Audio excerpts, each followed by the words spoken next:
Assalamualaikum warahmatullahi wabarakatuh. Selamat pagi anak-anak, selamat bertemu lagi dengan Bapak. Semoga kita selalu diberikan keberkahan dan kesehatan oleh Allah Subhanahu wa Ta'ala. Amin ya Rabbal Alamin. Anak-anakku yang soleh dan solehah, hari ini kita akan belajar tema 3 subtema 2 pembelajaran 2. Silakan kalian buka bukunya halaman 70. Tahukah kamu siapakah penemu jam? Apa manfaat dari temuannya untuk kehidupan sehari-hari? Untuk mengetahui perkembangan jam dari waktu ke waktu, kita baca teks berikut ini. Penemu jam mekanik. Tahun 1430, masyarakat Eropa mengenal jam yang menggunakan pegas. Tahun 1656, terjadi perkembangan yang pesat dengan ditemukannya jam lonceng. Pada jam ini sudah terdapat jarum penunjuk menit. Kemudian pada tahun 1920, ditemukan jam saku dan kemudian ditemukan jam tangan. Manusia terus melakukan inovasi untuk memiliki penunjuk waktu yang semakin tepat dan dapat digunakan sesuai kebutuhan pribadi. Sekarang teknologi jam sudah jauh berkembang. Selain jam mekanik, ada pula jam elektronik. Contohnya jam digital. Manusia kemudian dapat menggunakan berbagai pilihan teknologi penunjuk waktu sebagai pedoman waktu pribadi dalam melakukan kegiatannya dalam sehari-hari. Nah, setelah kita membaca teks tadi, silakan kalian berdiskusi dengan orang tua kalian untuk menjawab pertanyaan berikut ini. Pertanyaan yang pertama, mengapa penemuan jam berkembang dari waktu ke waktu? 2. Apa manfaat jam dalam kehidupan sehari-hari? Silakan kalian jawab pertanyaan tersebut. Kita lanjutkan. Jam adalah pengukur waktu yang sangat erat dengan kehidupan manusia. Dengan adanya jam, kita dapat menentukan waktu untuk melakukan aktivitas. Dengan mengatur waktu yang baik, kita menjadi pribadi yang disiplin waktu. Siti juga berusaha untuk menjadi pribadi yang disiplin waktu. Ayo kita simak cerita Siti.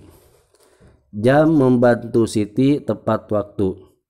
Siti selalu menggunakan jam untuk mengatur kegiatannya sehari-hari. Siti bangun pagi pukul 5. Setelah ibadah dan mandi, Siti sarapan pagi. Siti berangkat sekolah pukul 6. Siti berangkat sekolah dengan berjalan kaki karena jarak rumahnya yang tidak terlalu jauh. Siti menempuh perjalanan 20 menit. Bel masuk sekolah pukul 6.45. Siti hampir tidak pernah terlambat untuk datang ke sekolah. Ia berusaha untuk disiplin datang tepat waktu ke sekolah. Siti pulang sekolah pukul 14.00.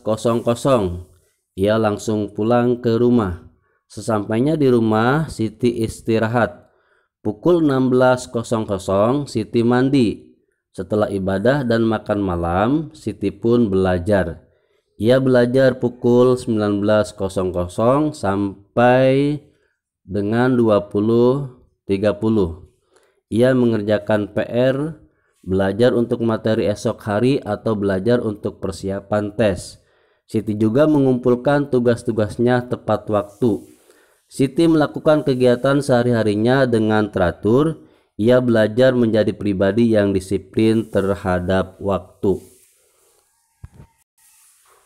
Berdasarkan cerita di atas, jawablah pertanyaan berikut. Pertama, hal baik apa yang sudah dilakukan Siti?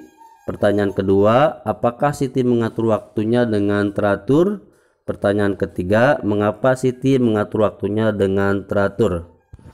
Pertanyaan keempat, apa manfaat yang Siti dapatkan ketika ia mengatur waktunya dengan teratur? Pertanyaan kelima, menurutmu apakah Siti adalah pelajar yang baik? Pertanyaan keenam, apakah Siti melaksanakan kewajibannya sebagai pelajar? Mengapa? Silakan kalian jawab pertanyaan-pertanyaan tadi dan silakan kalian baca kembali cerita Siti di atas. Kita lanjutkan. Datang ke sekolah dan mengumpulkan tugas tepat waktu adalah kewajiban seorang pelajar. Mengapa hal tersebut merupakan kewajiban? Apa dampaknya ketika kita tidak melakukannya? Siapa saja yang akan kita ragukan? Anak-anakku sekalian yang soleh dan soleha, datang ke sekolah tepat waktu termasuk kewajiban karena merupakan peraturan sekolah yang harus ditaati. Jika kalian tidak datang ke sekolah tepat waktu atau kalian melanggar peraturan tersebut, maka kalian akan mendapatkan hukuman dan tentunya nilai sikap kalian menjadi kurang. Siapa saja yang akan dirugikan ketika kalian datang ke sekolah tidak tepat waktu? Yang dirugikan adalah diri sendiri dan orang tua. Begitu juga mengumpulkan tugas tepat waktu adalah kewajiban siswa. Kenapa? Karena terdapat target materi yang harus dicapai dalam waktu tertentu. Apabila tidak mengumpulkan tugas tepat waktu, maka kalian akan ketinggalan pelajaran. Nilai tugas akan dikurangi oleh bapak guru atau ibu guru dan tugas menjadi menumpuk. Kemudian jika kalian tidak mengumpulkan tugas tepat waktu, maka siapa yang akan dirugikan? Yang dirugikan adalah diri sendiri dan orang tua. Kita lanjutkan. Nah, setelah kita membahas cerita Siti, berikut kewajiban-kewajiban yang dilakukan oleh Siti. Silakan kalian tuliskan contoh-contoh kewajibanmu pada kolom yang sudah tersedia di buku kalian ya. Silakan kalian isi contoh-contoh kewajibanmu di rumah apa saja, contoh-contoh kewajiban di sekolah apa saja, dan contoh-contoh kewajiban di masyarakat. Silakan kalian tulis contoh-contoh kewajibanmu di rumah, di sekolah, dan di masyarakat sebanyak-banyaknya. Oke, kita lanjutkan. Nah, sekarang kalian jawab apa itu kewajiban ya. Silakan kalian tulis pengertian kewajiban di kolom yang sudah tersedia. Jam sangat membantu kita untuk mengatur waktu. Kita menjadi mudah untuk menentukan kegiatan sehari-hari. Anak-anakku yang soleh dan soleha, hari ini materi yang Bapak sampaikan cukup di sini saja.